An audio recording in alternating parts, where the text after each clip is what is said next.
দাদা, গোমেদের কালার যদি সর্ষের তেলের মতন হয় আর যদি রিপোর্টে যদি হেসোনাইট গার্নেট লেখা থাকে তাহলে কি বুঝবো সেটা শ্রীলঙ্কার গোমেদ? না না, তা কেন হবে? হেসোনাইট গার্নেট মানে হলো গোমেদ। যদি আপনার রিপোর্টে থাকে ন্যাচারাল হেসোনাইট গার্নেট, আপনি বুঝবেন সেটি একটি গোমেদ। সেটি আফ্রিকারও হতে পারে বা সেটি অরিজিন শ্রীলঙ্কারও হতে পারে। এখন শ্রীলঙ্কার অরিজিন আর আফ্রিকান অরিজিন এগুলো বুঝতে হলে দেখতে হবে আপনাকে মাইক্রোস্কোপিক ভিউ। এগুলো দেখে কি কোনোভাবে বলতে পারবেন এগুলো আদৌ শ্রীলঙ্কার গোমেদ নাকি না আফ্রিকান গোমেদ নাকি ইন্ডিয়ার অরিজিন? আসুন এখন আমি দুটি খুব কাছাকাছি দর্শনধারী গোমেদের মাইক্রোস্কোপিক ভিউ দেখার চেষ্টা করি।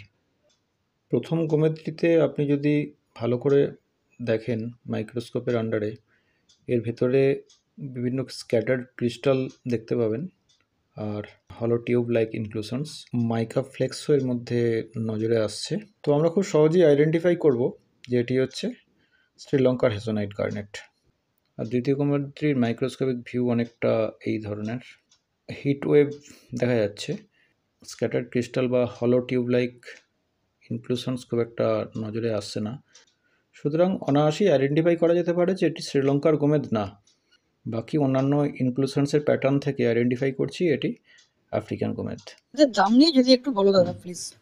দামের কথা যদি বলো, শ্রীলঙ্কার হেসোনাইট গার্নেট অর্থাৎ শ্রীলঙ্কার গোমেদ 500 টাকা থেকে হোলসেল প্রাইস স্টার্টিং, যেটি আমাদের কলকাতা বড় বাজারের দাম আমি বলছি।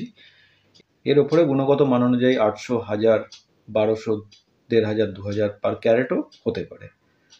আর আফ্রিকান যে হেসোনাইট গার্নেট সেগুলোর তো দাম অত্যন্ত সস্তা। সোশ্যাল মিডিয়াতে দেখছিলাম একজন 30 টাকা করে গোমেদ বিক্রি করছে, সেটা কি করে সম্ভব তাহলে? 30 টাকা তো অনেক বেশি হয়ে গেল। তো আমাদের হোলসেল মার্কেটে তো 10 টাকা পার ক্যারেটেও তো গমেদ এই তো আমাদের শোকেসে ঢেলে সাজিয়ে রাখা রয়েছে। তো এইগুলো 10 টাকা, 15 টাকা, 20 টাকা, 50 টাকা, 100 টাকা পার ক্যারেটে তো হোলসেলে বিক্রি হয় আফ্রিকান গোমেদ।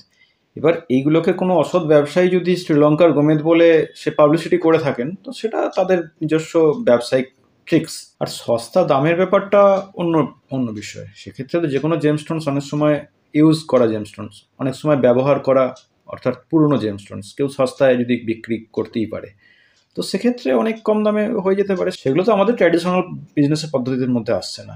বা অনেকে আবার আফ্রিকান গোমেদকেই শ্রীলঙ্কা বলে বিক্রি করে দিয়ে থাকে। আফ্রিকান গোমেদ তারা যদি হেসোনাইট গার্নেটের সার্টিফিকেট দেখিয়ে সেটিকেই শ্রীলঙ্কা গোমেদ বলে ডিক্লেয়ার করে তারা যদি বিক্রি করে দিয়ে থাকে, এগুলো তাদের যে যার নিজের ব্যবসায়িক অসততা ছাড়া আমি কি বলবো।